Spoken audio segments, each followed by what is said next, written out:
maza uku da kogi ɗaya. Wane ne zai yi nasara da abin da ba zai yiwu ba? Da dadewa a ƙasar Biram, wasu jarumawa maza uku suka yi tafiya.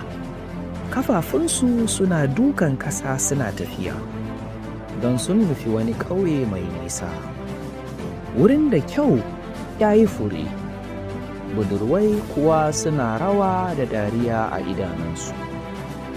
Rana ta yi girma a lokacin da suka isa wani ƙaramin koroma.